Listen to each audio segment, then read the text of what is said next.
Welcome back to MK knowledge. आज की video में हम जानेंगे कि वर्नियर कैलिपर का यूज़ कैसे करते हैं। ये हमारे पास डिजिटल वर्नियर कैलिपर है। वर्नियर मुख्यतः 3 टाइप्स के होते हैं, एक मैनुअल वर्नियर और दूसरा डायल और तीसरा डिजिटल। हमारे हाथ में ये डिजिटल है। तीनों ही वर्नियर के लिस्ट काउंट अलग अलग होते हैं, यानी वह कितने छोटे से छोटे चीजों को माप सकते हैं। मैनुअल और डायल का सेम होता है, जबकि डिजिटल का अलग होता है। मैनुअल और डायल का 0.02 mm होता है, यानी कि 20 माइक्रोन, यानी वो 20 माइक्रोन को चीजों को मेजर कर सकते हैं। और डिजिटल का 10 माइक्रोन होता है, यानी 0.01 mm, यानी ये 10 माइक्रोन तक के ऑब्जेक्ट्स को भी मेजर कर सकते हैं, जब मैनुअल वाले 10 माइक्रोन को नहीं रीड कर पाते हैं। तो हाई एक्यूरेसी के लिए डिजिटल का यूज करते हैं। तो सबसे पहले हम इनके पार्ट के बारे में कुछ जान लेते हैं वर्नियर के, फिर इनके कैसे रीडिंग लेते हैं, मेजरमेंट करते हैं, वो जानेंगे। यह एक स्केल की तरह ही आपको दिखाई दे रहा होगा। तो इसमें कुछ पार्ट जैसे हम आपको बता सकें, ये आपको ऊपर साइड में और नीचे जॉ दिख रहे होंगे, इन्हें एक्सटर्नल जॉ बोलते हैं। ये ऊपर वाले जॉ को इंटरनल जॉ बोलते हैं। यहाँ पे एक लॉक स्क्रू होता है, जिससे हम इसको लॉक कर सकते हैं, तो यह आगे पीछे मूव नहीं कर सकता है। ये एक स्केल होती है, जिसे मेन स्केल या मुख्य स्केल कहते हैं। यहाँ पे नंबर mm और इंचेस में लिखे होते हैं। ये 200 mm का वर्नियर है, जिसमें 8 इंचेस होते हैं, जबकि 1 इंच में 25.4 mm होते हैं। तो इसमें 200 mm 8 इंच होता है। और यहाँ पर डिजिटल में आपको एक छोटा सा डिस्प्ले दिया गया है, रीडिंग यहीं पे शो होती है। इसमें कुछ बटन से दिए हुए हैं, ऑन और ऑफ का। यहाँ प्रेस करेंगे तो ऑफ और ऑन कर सकते हैं। ये 0 का दिया हुआ है, कहीं पर भी रीडिंग हो आप वहाँ पे 0 चाहे तो वहां से 0 कर सकते हैं आगे की रीडिंग लेने के लिए। और इसको यहाँ पे mm और इंचेस में बदलने के लिए भी दिया हुआ है।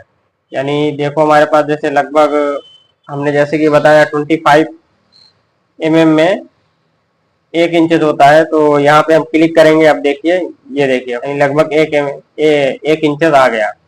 तो यहाँ से mm और इंचेस में कन्वर्ट कर सकते हैं। अब आइए हम इनसे रीडिंग कैसे लेते हैं वो देखते हैं। इनका यूजेस जैसे कि थिकनेस, आईडी और ओडी, इनर डाया और आउटर डाया के लिए यूज करते हैं।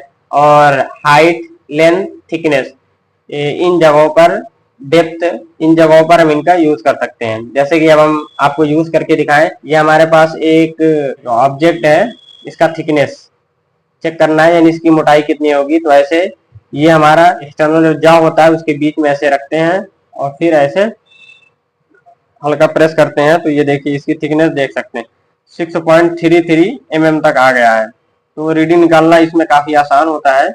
मैनुअल थोड़ा डायल में थोड़ा समझना पड़ता है, थोड़ा सा उसमें क्रिटिकल होता है। इसके बाद हम जैसे कि किसी भी जॉब, ये एक जॉब है, इसका हमें आईडी चेक करना है। आईडी के लिए ये जॉब का प्रयोग करेंगे, ऐसा, ये देखो ऐसे लगा के इसकी हम आईडी को मेजर कर सकते हैं, यानी 33.74 mm।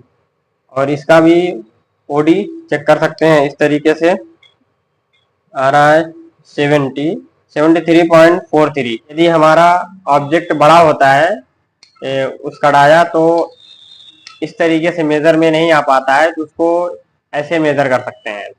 यहाँ इस तरीके से हम रखेंगे वर्नियर को और ऐसे ओडी को मेजर कर सकते हैं।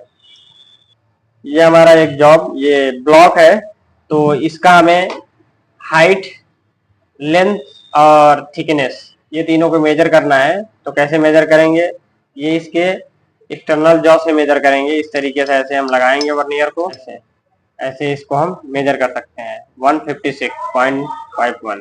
अब इसके लेंथ को मेजर करना है, तो ऐसे रख के ऐसे लगाएंगे, ये हमारी लेंथ आ गई 101। फिर इसके बाद थिकनेस, तो इस तरीके से थिकनेस को मेजर कर सकते हैं 31.54। लास्ट में डेप्थ कैसे मेजर करेंगे, तो मेजर करनी है तो यहाँ से एक ब्लेड निकलती है, जिसे डेप्थ मेजरिंग ब्लेड कहते हैं। तो इस ब्लेड से हम डेप्थ को, यानी गहराई को मेजर करते हैं। ये हमारा एक शाफ्ट है, इसकी हम डेप्थ, गहराई को मेजर करना है, तो कितना डेप्थ है, इसको ऐसे हम मेजर कर सकते हैं।